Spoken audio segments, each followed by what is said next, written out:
Hi everyone, this is Dr. Nitin Chhoda, and in this important training video, I'm going to talk to you about the shocking truth between money and happiness in the new world that exists today, in what I call the post-pandemic world. And the most important part is it has nothing, absolutely nothing to do with your paycheck. I think it's time that we stop talking about stimulus checks.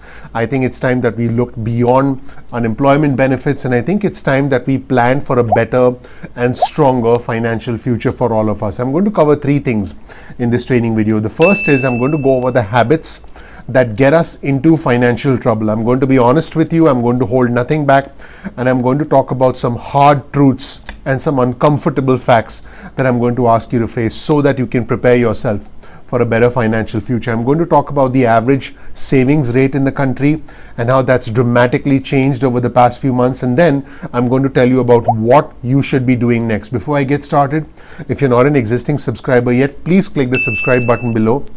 Please enable notifications so you get an instant update from me in the future. And also please click the like button. I would really appreciate that. With that being said, let's go ahead and get started. I'm going to talk about the things that have actually gotten a lot of us into financial trouble in the first place. Let's face it, we are spenders. A lot of us live beyond our means. Oftentimes we buy things that we don't necessarily need to buy.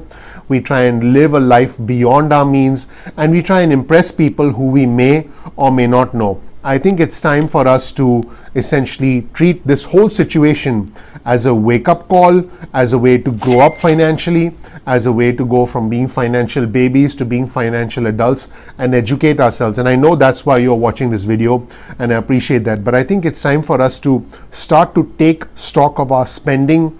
It's time for us to take a close look at all of the things we spend our money on and then cut back on the things that are not necessary. Now, I do believe that it's important to spend money on the things that make you happy. Like I mentioned in other training videos, if buying a $5 latte at Starbucks makes you happy, by all means do it. If you want to eat a nice meal once in a while, treat yourself, go outside, go out, step out, go to a nice restaurant, absolutely you should do it.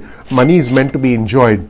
But I'm going to talk about the importance of using money as a financial tool for your long-term happiness, for your long-term freedom, which has very little to do with your day-to-day attitude towards money. It has a lot to do with your long-term attitude towards money. So again, the things that get us into trouble are living beyond our means, not having a long-term financial plan, and number three, getting into too much bad debt. I really want you to escape the cycle of bad debt. Now, I do believe that some debt is good. I myself own many rental properties all over the world, and a lot of them are leveraged. I have very low interest loans on those rental properties, and they are paid off by tenants. But then that's an example of good debt. An example of bad debt would be if you have credit card debt, where let's say you're paying more than 8%, 10%, 15% interest on the money that you owe to the credit card company. That is bad debt. That is a kind of debt that will financially cripple you and that you'll find hard to get out of, and that is the kind of debt you need to get out of very quickly.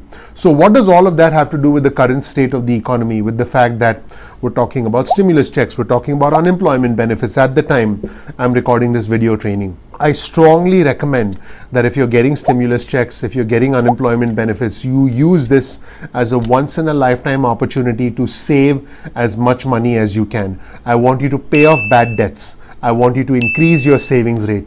I want you to take a close look at your expenses and start to cut down on the expenses that are no longer necessary. In fact, we as Americans, we need to be able to save more. The average savings rate for the average American basically was between 7 and 8% for the last 20 years. And it actually shot up significantly to about 33%. A lot of this has to do with the fact that because of the state mandated shutdowns, because of social distancing, we've actually trapped indoors, and because of that there was no place to spend our money. We weren't eating out because on average most of us eat out almost 6 times a week, and on average, depending on where you live, the average individual spends between $2,000 to $4,000 a year on eating out. So that expense was pretty much eliminated in the months of April and May. And so basically what happened is, because we were stuck indoors, because we weren't spending our money, because we weren't eating out, because we were eating at home, because we didn't have costs associated with commuting, because we didn't have other unnecessary expenses, our savings rate went up dramatically. Let's take a look at a chart from the Economic Research Institute from the Federal Reserve Bank of St. Louis, and we're going to actually analyze this chart over the past 20 years. So let's take a close look at this. And you'll see that back in 2001, the savings rate was right around 7%. And then as we started emerging from the 2001 dot-com bubble, the savings rate actually went down to about 3%. It then went up a little bit to about 5-6%. And during the 2008 subprime mortgage crisis, it started to go up after that because people were shocked with what happened. It went all the way up to 12% in December 2012, and then it started to go back down as the economy started to improve. And obviously, as a result of this horrific crisis, the savings rate has gone up all the way in April 2020 to 33%. This is quite significant. Now, the savings rate is essentially a metric, it's a financial number, but the thing that really matters is, does money make you happy? This is a fascinating question, and Ally Bank actually did a survey with 1,000 individuals, and what they found was quite interesting.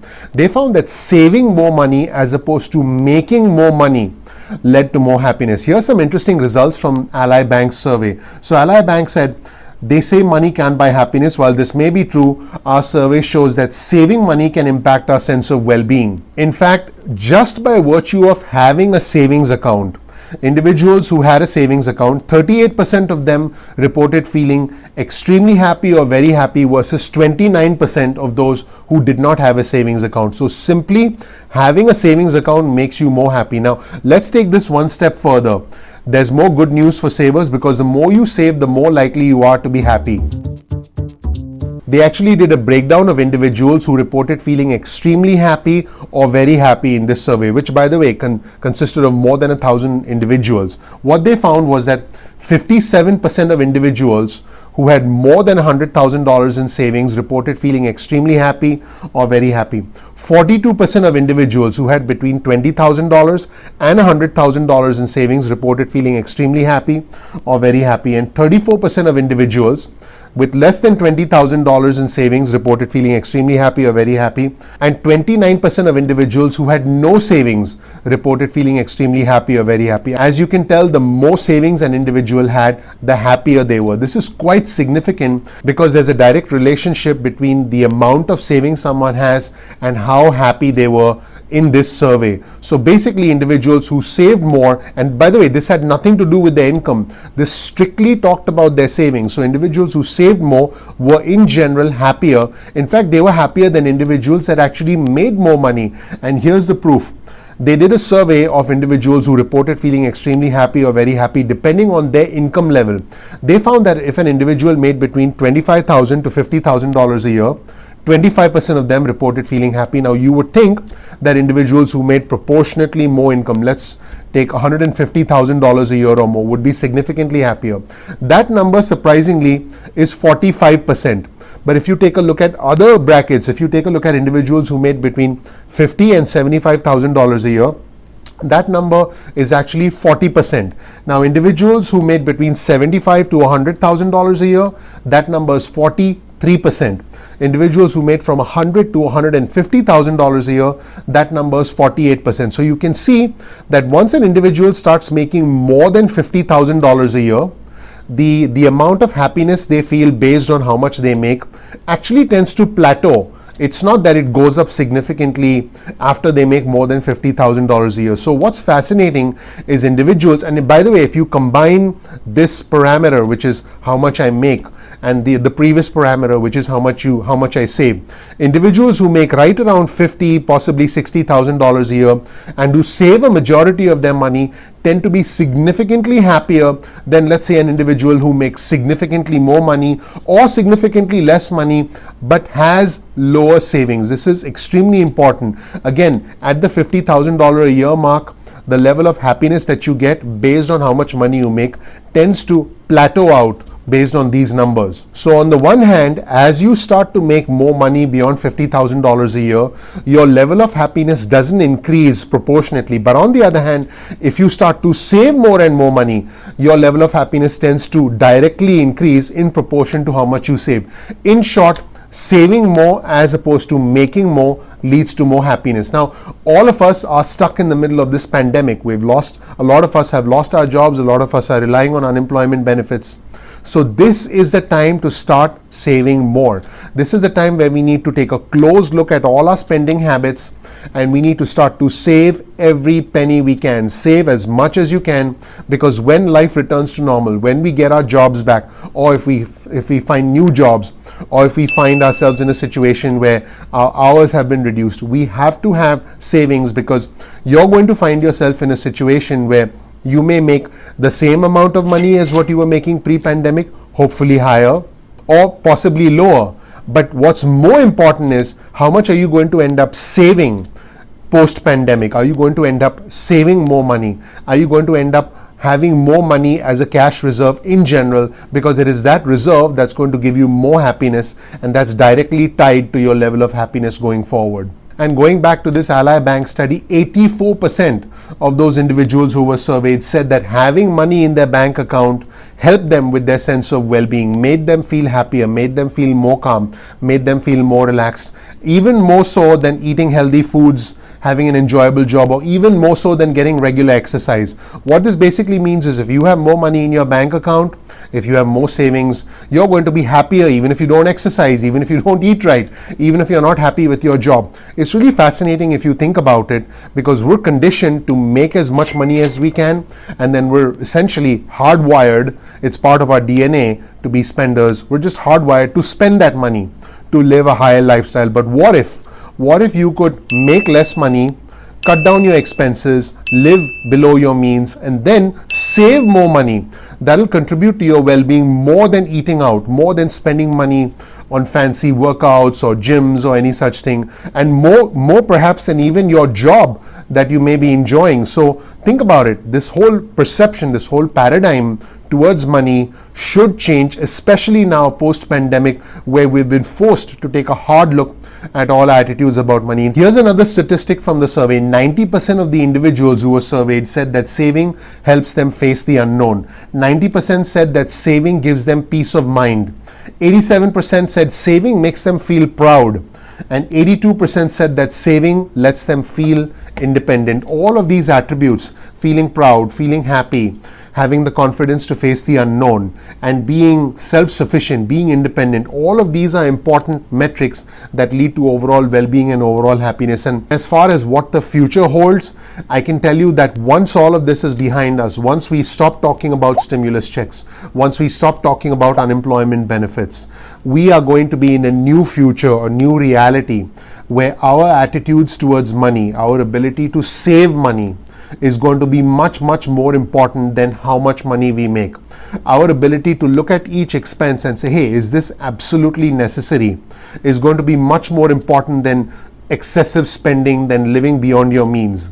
Our ability to look at money as a tool to give us happiness, in other words, look at your bank account as it grows, recognize that will give you more happiness, as opposed to spending money on things that give you that instant gratification. I think we need to make some short-term sacrifices for long-term benefits, because in the end, individuals who think 2, 3, 4, 10 moves ahead are the individuals who end up being happy, and that's exactly where savings comes in. I want all my subscribers to think long-term and not short-term, and I encourage you to start thinking about that now, because once the economy reopens, once you get your job back, once you're back to life as you know it, you'll probably get back to your old ways of spending and not saving, because statistically this is what most of us do. That's why our savings rate, I showed you the savings rate over the past 20 years has essentially gone up and down between 3% to maybe 7 or 8%. And anytime there's been an economic shock, whether it was a 2001 dot-com bubble, whether it was obviously 9/11 in 2001, the 2008 subprime mortgage crisis, and now the 2020 pandemic, anytime there's a shock, our savings rate tends to go up. But after that, it tends to come back down rather quickly and rather dramatically. And I want us to start saving more, because that will make us happier. The shocking truth is that happiness has more to do with saving money and less to do with making money. So whatever money you're getting now, please start saving it, and please use that to plan for a better future. In other videos on this channel, I'll talk to you about how you can take the money that you save and use it to make more money, use it to compound more money. So I encourage you to subscribe to my channel, and if you learned a lot, please click like. That would really mean a lot to me. and I would really appreciate that. And I'm going to take you to the next level in future training videos and teach you how you can actually make money work for you, because that money, those dollars sitting in your bank account, should go to work for you and bring in more money. I look at every single dollar that I personally have, and I have a lot of them. I look at every single dollar as my soldier. The soldier goes out to work at night and comes back in the morning with more soldiers, and I want you to do the same. I want you to have that millionaire mindset. I want you to have that mentality once we can put this horrific experience behind us. Thank you so much for watching. I'm looking forward to seeing you in future trainings. Please click like, please click subscribe, and I'll see you in the next training video. Thank you so much.